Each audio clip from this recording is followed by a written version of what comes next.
Welcome to Counter-Apologetics.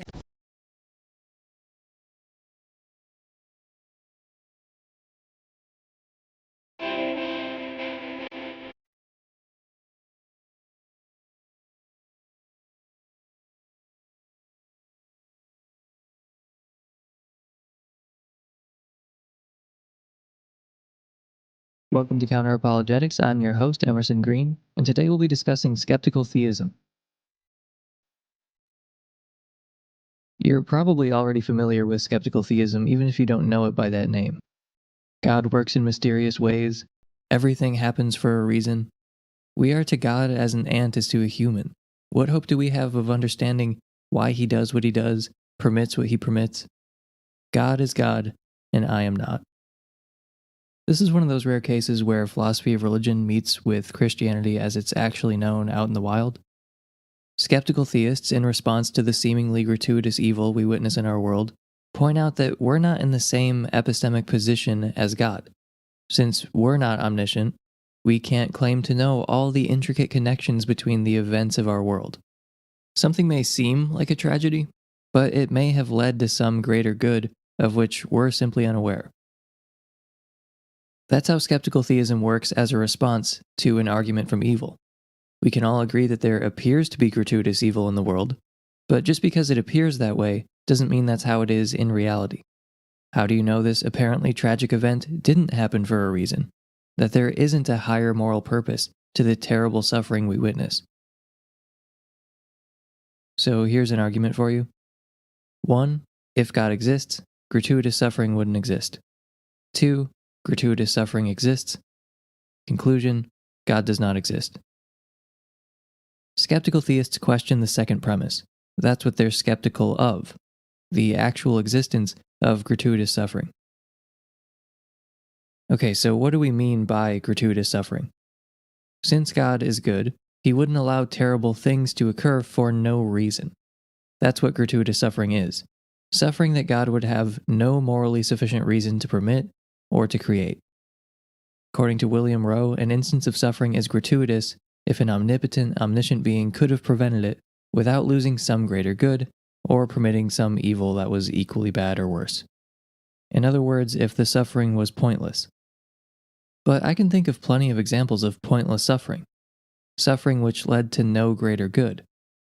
We'll go into a few specific cases later, but for now let's just use William Rowe's standard example of a fawn in a forest fire.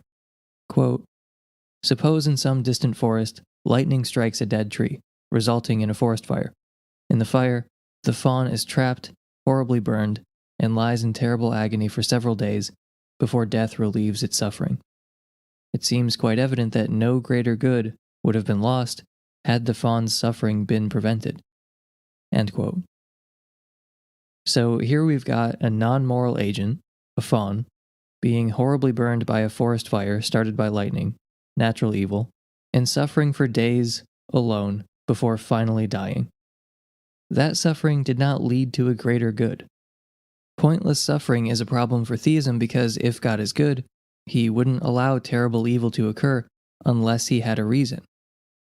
For the sake of argument, I'll grant you that God might allow suffering to exist in order to fulfill some greater purpose. But a good being wouldn't want there to be avoidable, pointless, unnecessary suffering. And an all-powerful being would be able to prevent such suffering. A being who allows suffering or causes suffering that serves no purpose and which occurs for literally no reason is not a good being. So imagine if I stood by, watching an elderly couple being mugged. The mugger has their money, but he's beating them and they're totally defenseless. For the sake of the example, let's say I judged myself able to prevent the mugging if I wanted to. It would be really easy for me for whatever reason. But I continue to watch this helpless old couple receive a ruthless beating until they're unconscious. Then the police arrive and ask why I didn't stop the mugging. They ask, "Were you afraid?" And I reply that I was not afraid. Was he armed? No, he wasn't armed. And you watched the whole thing happen. I sure did. So why didn't you try to stop the assault? No reason. No reason at all. Many words come to mind to describe such a person, but good isn't one of them. A being who harms others or allows them to be harmed for no reason is not good. If a good God is to allow terrible evil to befall humans and non-human animals, he must have a reason. To quote Daniel Howard Snyder, "On the face of it, the idea that God may well permit gratuitous evil is absurd. After all, if God can get what he wants without permitting some particular horror, or anything comparably bad, why on earth would he permit it?" End quote. So we had to take that little detour because some Christians, bizarrely, argue that being good is perfectly compatible with causing or allowing suffering to befall conscious creatures for no reason. Even though we would never do that, and we're supposed to be little worms and sinners, God can do that and still be considered maximally good. So here's that argument again. 1. If God exists, gratuitous suffering wouldn't exist. 2. Gratuitous suffering exists. Conclusion, God does not exist. And we can even add probably to make it easier to swallow. If God exists, gratuitous suffering probably wouldn't exist. Gratuitous suffering probably exists. Conclusion, God probably does not exist. Here, we're not trying to defend the idea that if God exists, suffering wouldn't exist. We're saying that if God exists, pointless suffering wouldn't exist. Evil that has no justifying reason. Evil for evil's sake. That shouldn't exist if a good God exists. So here's how Ryan Stringer sets up skeptical theism. Quote, "According to the skeptical theist's response, we can all agree that there appears to be gratuitous evil in the world, but we cannot infer its reality from its appearance.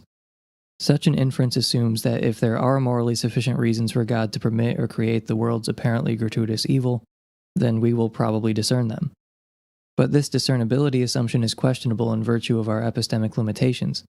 Because of these limitations, we might be currently or permanently unable to discern the morally sufficient reasons that God could have for permitting or creating the world's apparently gratuitous evil. Our epistemic limitations make the possibility of there being mysterious, morally sufficient reasons for God to permit or create the world's apparently gratuitous evil." End quote. Skeptical theism is a strategy for responding to the problem of evil. Human cognitive limitations being what they are, we shouldn't expect to understand God's plan, his actions, or his reasons for allowing suffering. Just as we would expect a small child to be blind to the reasons an adult has for allowing her to suffer, for example in the case of undergoing necessary medical treatment, we should expect that we will be blind to the reasons God has for allowing suffering. You don't have knowledge of all the events that will ever occur and how they're interconnected. You're not a Laplacian demon. The world seems morally unintelligible, so what? The skeptical theist says, how do you know there isn't a higher moral purpose to children with cancer, or the Holocaust, or to innocents who become terribly maimed in accidents, or the millions of years of animal suffering, or to children trapped under rubble alone after an earthquake? How do you know? To me, this diminishes suffering, like we just mentioned. When you actually look at concrete cases of suffering, the skeptical theist response seems almost perverse, and it's practically a form of radical skepticism. So they're appealing to radical skepticism in order to argue that fawns burning alive in the forest and children starving to death isn't what it looks like. And they're not really even giving a reason why. They're just saying there might be a reason why. We can't know for sure there isn't one. So before we move on to my several objections to skeptical theism, I want to talk about a few examples of gratuitous suffering, so it doesn't become too abstract and we don't lose sight of the moral significance of what we're discussing. I took this example from real events that occurred somewhat recently, but it could describe any number of people over the millennia. An earthquake, natural evil, topples buildings and traps people under the rubble. They don't die right away, but of dehydration. And this includes children. So there have been young children who died alone, trapped under rubble for days before dying of dehydration. If they had to die, why not die instantly rather than slowly and agonizingly in isolation before finally dying? What was the point of that? Does that seem necessary to you? And keep in mind, we're not just talking about the suffering of adult humans. We're talking about the gratuitous suffering of moral agents and of non-moral agents as well, where there seems to be very little chance of growth and greater goods resulting from the ordeal. And a moral agent is a person who has the ability to discern right from wrong, to act according to moral considerations, and to be held accountable for their actions. When a lion kills, we don't say it's guilty of murder. So young children and non-human animals are non-moral agents, since they can't engage in moral reasoning. Their gratuitous suffering is especially hard to explain. It's one thing for an adult human to suffer, it's quite another for a non-moral agent to suffer, which again seems harder to explain due to the diminished probability of soul building. So this is from Arthur Schopenhauer. Quote, "An explorer saw an immense field, entirely covered with skeletons, and took it to be a battlefield. However, they were nothing but skeletons of large turtles, 5 feet long, 3 feet broad, and of equal height. These turtles come this way from the sea in order to lay their eggs, and are then seized on by wild dogs. With their united strength, these dogs lay them on their backs, tear open their lower armor, the scales of the belly, and devour them alive. But then a tiger often pounces on the dogs. Now all this misery is repeated thousands and thousands of times, year in, year out.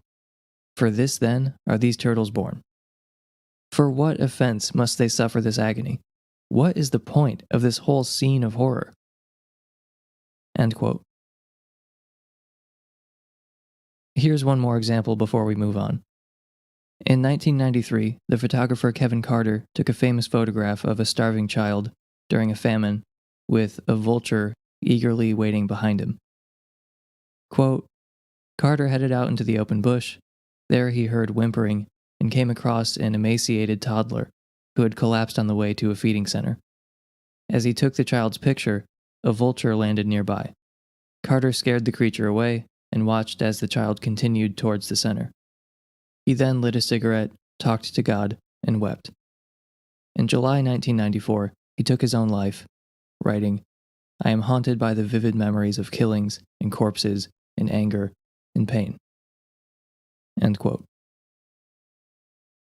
The fact that there's a jarring photograph helps make the pain concrete, but it should be noted that there are millions, if not billions, of similar cases that we've never heard of, that have occurred throughout evolutionary history. For me, it's absurd on its face to suggest that suffering like this works out in the end towards some higher purpose. It's hard enough to explain with adult humans, but it seems impossible with the suffering of young, innocent children as they endure starvation and disease. For those cases, as in the case of animals, there is seemingly no soul-making purpose or greater good that could be achieved. To claim that there is some higher purpose, known only to God, seems as implausible as it is insulting to those who endure such pointless suffering.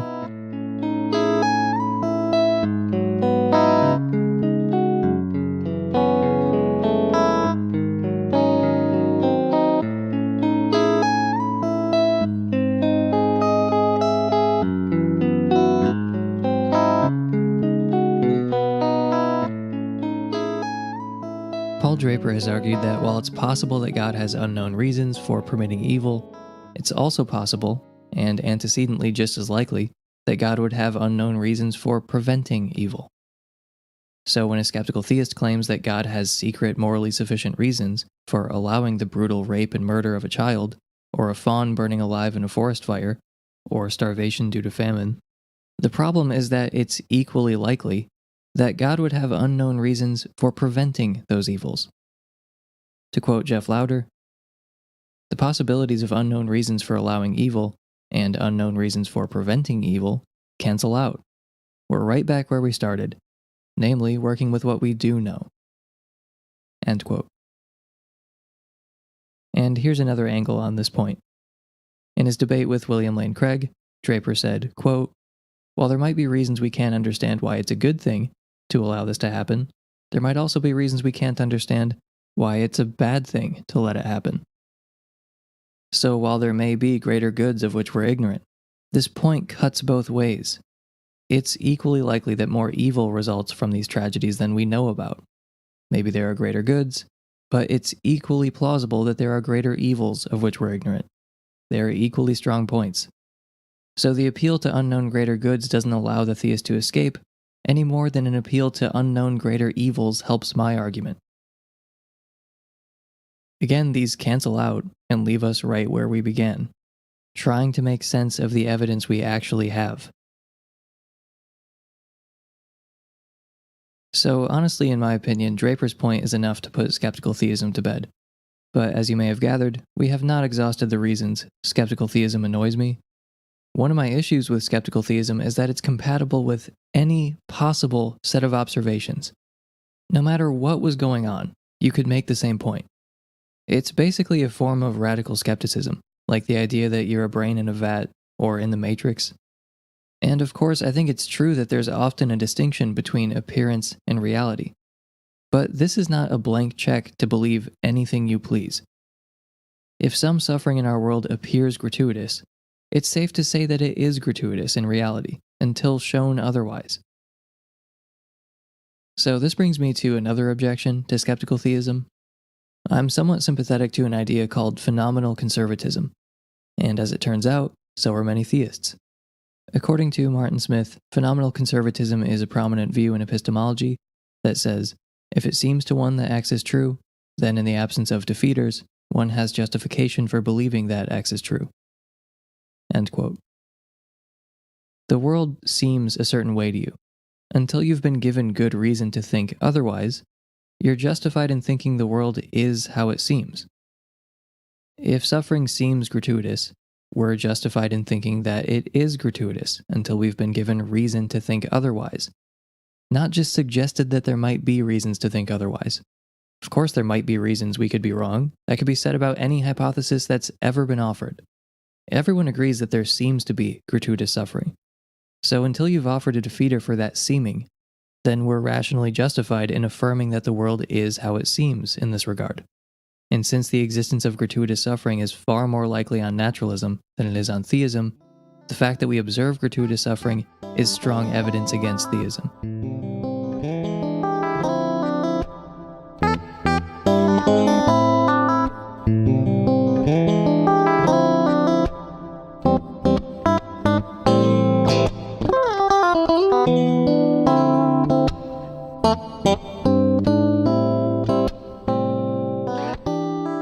We shouldn't lose sight of the fact that the world is not morally intelligible to us because of God's choice to make it that way. If the world were just obviously morally intelligible, we wouldn't be having this conversation. A lot of people wouldn't be atheists.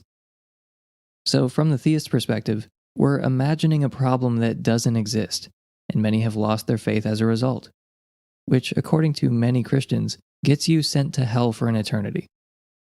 Think about the fact that God made the natural world coherent to us. The laws of nature are discoverable and intelligible. He made things this way. So why has he made the world morally unintelligible? When the skeptical theist says there could be unknown morally sufficient reasons, they're admitting that the world seems morally unintelligible, first of all. They wouldn't have brought up skeptical theism otherwise. But they're implying, absurdly, that God has decided to make the world morally unintelligible to us. Why? Why on earth would he intentionally cause us to hallucinate a problem, especially one that would lead human beings away from a relationship with him? Doesn't he want a relationship with us? So people are being sent to hell for an eternity because God decided to create the illusion that the world was morally incoherent. If the world really is morally intelligible in reality, that means God is the author of confusion here. Why not make it so we can just tell that it's morally intelligible? We wouldn't be having this conversation right now. Atheists would lose one of their better arguments. Many of us wouldn't have lost our faith if the world were morally coherent. To quote Thomas Nagel, the theistic responses to the argument from evil, of which I'm aware, seem unpersuasive, and I find it hard to understand how belief in an all-good and all-powerful deity can survive in the face of it.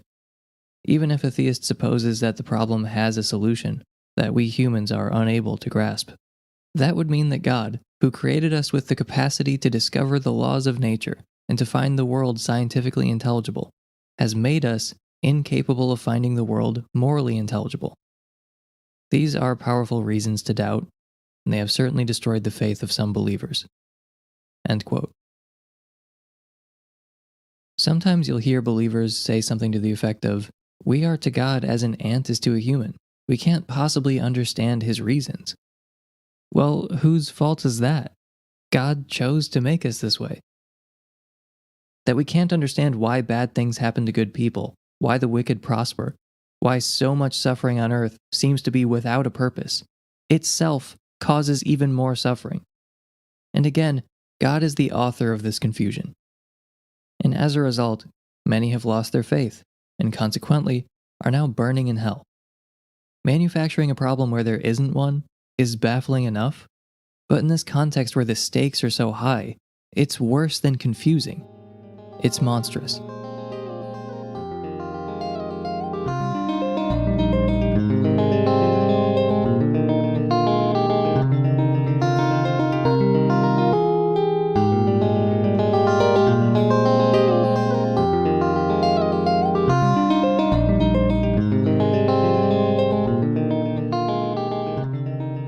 Let's say you had a daughter who needed to go to the doctor to undergo some medical treatment.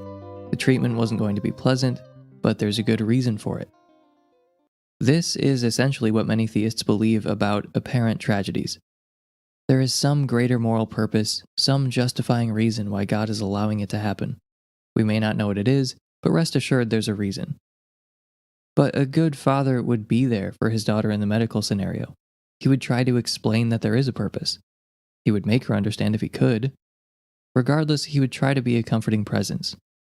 However, many victims of tragedies don't feel God's comforting presence. Some do, some don't.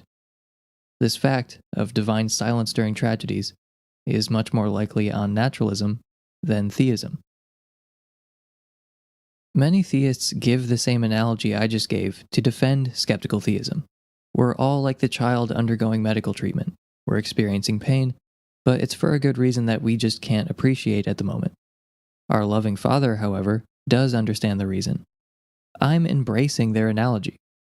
What a good father does in that situation, if he can't make his child understand, is be a comforting presence in the midst of that suffering. But many who are enduring tragedy do not feel God's comforting presence. On naturalism, this is not surprising. On theism, it's quite surprising. And by the way, if you're wondering why I'm using that sort of language, surprising on this hypothesis, not surprising on that, that has to do with a certain understanding of evidence and prediction, and in the show notes I go through the sort of generic form of the argument I'm making. Another objection to skeptical theism is what's called the Pandora's box objection. Once you've endorsed radical skepticism as a response to the argument from evil, it's hard to keep that skepticism from influencing other things that you'd rather it not influence. As many atheists and Christians have pointed out, appealing to human cognitive limitations to defeat the evidential argument from evil is inconsistent with the general project of apologetics. If our cognitive limitations really do prevent us from assessing whether God has morally sufficient reasons for allowing evil, then apologists cannot consistently appeal to other popular arguments for God's existence. Consistent skeptical theists should also claim that human cognitive limitations prevent us from assessing the antecedent probability of fine-tuning on theism, the probability of our universe beginning to exist on theism, even the resurrection. This is one reason why someone like Richard Swinburne thinks Christians ought not rely on skeptical theism, and instead should actually attempt to provide explanations for why God would allow the suffering we observe in our world. Another Pandora's box style objection to skeptical theism is moral paralysis. To quote Aaron Lucas, "If we are so ignorant of good and evil that we are in no position to assess whether an instance of suffering is pointless, then much of our ordinary moral reasoning goes out the window. Ordinarily, if we saw something terrible about to happen, such as an infant crawling into traffic, we would immediately come to the child's rescue. This is because we implicitly make the judgment that the child's death would be, on the whole, a bad outcome. However, skeptical theism tells us that we are in no position to make such a judgment. So if we endorse skeptical theism, we should always be in doubt about whether we have an obligation to prevent seemingly bad outcomes." End quote. Skeptical theism essentially asserts that humans suffer from a massive cognitive bias, We see gratuitous suffering where there is none. In fact, this alleged cognitive bias is arguably the most pervasive cognitive bias in the human catalog. Sometimes we mistake correlation for causation, sometimes we experience pareidolia and see faces in random patterns, and we often judge suffering to be unnecessary. How silly of us. If we aren't in any position to assess whether suffering is actually gratuitous or not, are we in any position to trust our cognitive faculties as reliable at all? After all, God must have had good reasons for implanting this powerful cognitive bias into our minds. How can we be sure that He hasn't created our faculties to be inaccurate, deceptive, and misleading in other ways? The skeptical theist already supposes that God has made our cognitive faculties deceptive and inaccurate in this way, so we should lose trust in our cognitive faculties in general, shouldn't we? After all, God might have a good reason for allowing us to be deceived. Actually, a Christian could reject skeptical theism on these grounds. God wouldn't create our faculties to be deceptive. But skeptical theism is predicated on the idea that God has created our minds with a massive cognitive bias, and one that's far more bewildering and dangerous than ordinary cognitive biases at that. If the theist supposes that God would provide us with reliable moral faculties, they can reject skeptical theism. To quote Aaron Lucas again, taken to its logical conclusion, skeptical theism prevents us from saying that God wouldn't have good reasons for allowing our cognitive faculties to be wildly inaccurate and deceptive. For all we know, God has very good reasons for instilling us with false memories, or making us brains in vats. Skeptical theism thereby gives us reasons to be skeptical of memory, perception, a priori reasoning, and so on. End quote. Skeptical theism is in conflict with the claim that, on theism, the probability that we can trust our cognitive faculties is high. The cost of skeptical theism here is that theists can no longer confidently make that claim. As is probably clear by now, skeptical theism causes problems that are worse than the one it aims to solve. It opens the floodgates for radical skepticism, including moral skepticism, and moral paralysis. Let's say you were a witness to an attempted sexual assault. You believe that you could prevent the assault if you wanted to, but you're a skeptical theist. If you had found out about the rape 5 minutes later, after the fact, then you would have concluded that the event was not an instance of pointless suffering, but you're a witness to it now, and you could prevent it. Everything you know suggests that you should help, but you just can't discount the possibility that the best thing to do would be to allow the rape to occur. Let me quote William Lane Craig on skeptical theism. The brutal murder of an innocent man or a child's dying of leukemia could produce a sort of ripple effect through history, such that God's morally sufficient reasons for permitting it might not emerge until centuries later, and perhaps in another land. When you think of God's providence over the whole of history, I think you can see how hopeless it is for limited observers to speculate on the probability that God could have a morally sufficient reason for permitting a certain evil. We're just not in a good position to assess such probabilities. End quote. So here are the two conflicting thoughts for you as a skeptical theist. I ought to prevent this rape because I judge that it's how goodness is best served, and I cannot judge how goodness is best served. I mean, do you want to prevent greater goods from emerging in another land? If you give up your ability to judge whether certain events are cases of pointless suffering, then how can you make moral judgments and therefore take moral actions? There's an intimate connection between moral judgment and moral action. If you give up your powers of assessing whether suffering is unnecessary, then how can you act? Think about the example of the daughter undergoing painful but necessary medical treatment. That's essentially the situation theists claim that we're in. Preventing apparently gratuitous suffering could be as foolish as preventing your daughter from getting the polio vaccine because it would be painful. You'd rather her take the shot to prevent the possibility of polio in the future. But if that's the case with the evils of our world, you'd be profoundly foolish to try to do anything about them, or at least many of them. Trying to prevent that rape, or trying to stop the toddler from crawling into traffic, could be as foolish as trying to stop your daughter from getting the polio vaccine because you don't want her to be pricked with a needle. But if they say, I think this suffering would be terrible and unnecessary, so I'm going to prevent it, then they're tipping their hand. They, along with me, believe that the world is as it seems. There is gratuitous evil in the world. It's not all necessary pain, like receiving a vaccine against polio. And that's why we should do something about the suffering in our world, if we can.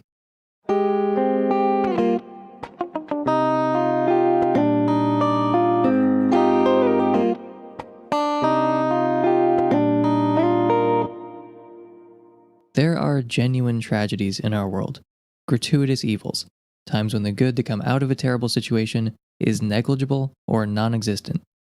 The existence and abundance of tragedies is far more likely on a hypothesis of indifference than on theism. On theism, you'd expect some good to overcome the weight of the tragedy. In other words, there shouldn't be genuine tragedies. And for skeptical theists, tragedies are a myth. There are only apparent tragedies, since God will either make it right in the end, or he has a justifying reason for allowing this seemingly gratuitous evil. For skeptical theists, there is no case of a calamity that was visited upon an innocent, and that's all. There must be some kind of higher moral purpose. So if you believe in tragedies, times when something terrible really wasn't justified and wasn't outweighed by any notable good, then you can't be a skeptical theist. What's more, that's evidence against theism. The probability of the existence of gratuitous suffering on a hypothesis of indifference is quite high. But on a hypothesis like theism, it's quite low. So we've discussed several reasons to doubt skeptical theism. Draper's objection, phenomenal conservatism, that skeptical theism is compatible with any possible set of observations, the point about moral unintelligibility, divine silence during tragedies, Pandora's box, and moral paralysis. I also can't let it go without pointing out that the skeptical theist strategy amounts to saying God works in mysterious ways. Wow, well done, expending so much energy on a philosophy that you could have found stitched onto a pillow at your grandma's house. I've made it no secret that I have contempt for skeptical theism. How one can look at a starving child and confidently say, hey, there might be a good reason for this, strikes me as an obtuse form of radical skepticism. You're simply failing to appreciate the reality of the situation, which is that there are tragedies occurring, some of them on our watch. You're failing to appreciate the world in which you live. You'd rather not deal with it, so you pretend it's otherwise than it is. One reason skeptical theism is not just incorrect, but dangerous, is that it excuses the tragedies of our world and diminishes the suffering that's right in front of our eyes. If you're convinced that the world is the way that it is for a reason, I can't see why you'd change it. In reality, some of the gratuitous suffering is within our control to alleviate. The world doesn't have to be quite as awful as it is, and it's in our power to improve it somewhat. But if it's not really gratuitous suffering, why try to prevent it? Why ease pain if it's guaranteed to be aimed at a higher purpose? There's no such thing as pointless suffering, remember? It's an illusion. Why try to make the world better if you're already confident that there is literally no gratuitous suffering in the world? Skeptical theism engenders a sense of complacency. It strips you of the outrage you would have felt at unjust suffering. And of course, skeptical theists behave like normal people. Their ordinary moral intuitions reassert themselves when they're not trying to defend skeptical theism and excuse why God is behaving in a way indistinguishable from non-existence. But the belief that everything is fine, that there is no pointless suffering, in other words, suffering we should prevent, is not a belief I'd like to see spread and take root.